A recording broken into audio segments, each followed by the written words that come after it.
Durante a terceira dinastia dos faraós, vemos a construção da primeira pirâmide do Egito, a pirâmide em degraus de Saqqara. Isso aconteceu durante o reinado de Djoser, que tinha como seu primeiro-ministro o sábio Imhotep. Já na quarta dinastia, que é o ápice da história da civilização egípcia, vemos a construção das grandes pirâmides de Gizé, Quéops, Quefren e Miquerinos. Depois desse período de ascensão, há um período de queda do poder dos faraós. Seja bem-vindo, eu sou o professor Vinícius Bernardo e hoje nós vamos falar sobre a história do Egito. Há uma lenda do Médio Império encontrada no papiro de Vestgar que relata que os 3 primeiros reis da quinta dinastia dos faraós eram filhos do próprio deus Ra, com Hadjet, esposa de um sacerdote de Heliópolis. Os 3 irmãos eram Userkaf, Sauri e Neferikari.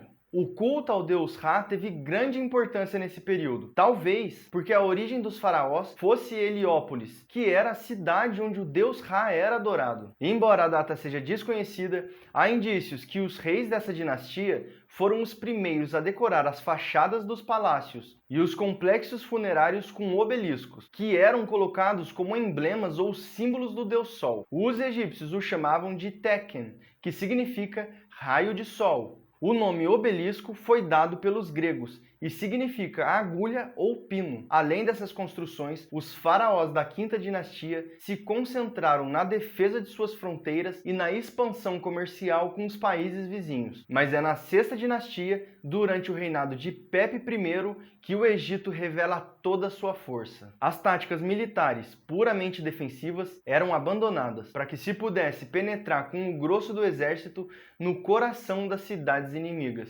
Com a morte de Pepe I, seu filho Merenré assume o trono. Ele deve ter morrido jovem, porque reinou por apenas 5 ou 6 anos. Seu irmão, Pepe II, assume o reinado. Ele teve o mais longo reinado da história do Egito. Reinou por 94 anos. E é sobre o seu império que o antigo Império Egípcio entra em decadência. Talvez porque já com seus 100 anos de idade, tenha faltado a energia necessária para manter a unidade política do país. Mas o início da decadência pode ser atribuído ao fato de que o cargo de governador dos nomos, os nomarcas, passou a ser hereditário. O faraó perde o seu prestígio e talvez o seu caráter sagrado tenha desaparecido. O fortalecimento dos nomarcas pode ser observado no fato de que enquanto na quarta dinastia os nomarcas eram enterrados em mastabas ao redor dos túmulos dos faraós, a partir da quinta dinastia eles passam a ser enterrados nas próprias províncias. Eles escapavam ao governo central. No fim do reinado de Pepe II,